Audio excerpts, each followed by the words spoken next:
ကျွန်တော်မြန်မာနိုင်ငံချက်ရှင်ဒီအသင်းကနေမှဒီစကိုင်းမြို့မှာငလင်ရေးပေါ်တုံ့ပြန်ရေးအနေနဲ့၄လပိုင်း9ရက်နေ့ကစပြီးတော့စကိုင်းမြို့ကန္နာလမ်းမှာဆိုရင်ကျွန်တော်တို့တောက်သုံးရည်တန်ဖြတ်ဝင်တဲ့လုပ်ငန်းကိုစတင်ပြီးလှုပ်ဆောင်ခဲ့ပါတယ်အခုဒီလကုန်ပေါ့နော်မေလကုန်မှာဆိုတော့ကျွန်တော်တို့တောက်သုံးရည်ဖြတ်ဝင်တဲ့အစီအစဉ်ကိုရန်နာတော့မှာပဲဖြစ်ပါတယ်29ရက်5လအထိကိုကျွန်တော်တောက်သုံးရည်ပေါင်း9,900,000ကျော်ပေါ့နော်ဒီမြို့ပေါ်ရက်ကွက်တွေနဲ့ငလျင်ထိခိုက်ခံစားရတဲ့ကြေးရွာတွေမှာဖြန့်ဝေပေးပြီးသွားပြီဖြစ်ပါတယ်ဒီလမကုန်ခင်အထိတော့ကျွန်တော်ရေးဆက်ပဲဖြတ်ဝေပေးပြီးတော့လကုန်ရဲ့အချိန်မှာတော့ကျွန်တော်ဒီကန္နာလမ်းမှာထားတယ်ကျွန်တော်တို့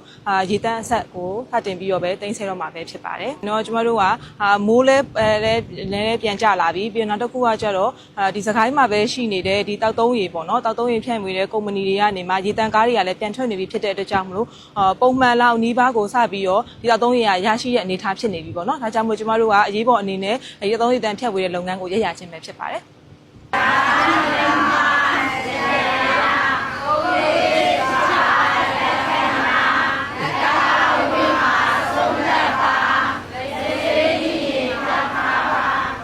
ကျမတို့အနေနဲ့ရေဝေတာအပြင်မှာကျမရဲ့သိပညာပေးဆောင်ရွက်မှုတွေကိုလည်းပြုလုပ်လျက်ရှိပါတယ်။ဒီနေ့မှာဆိုရင်တော့ငလေးဗဟိုပြုပြီးလုပ်ခဲ့တဲ့ကြောက်တာကျွေးရမှာအသိပညာပေးရဲ့အစီအစဉ်လေးလာပြုလုပ်နေရပဲဖြစ်ပါတယ်။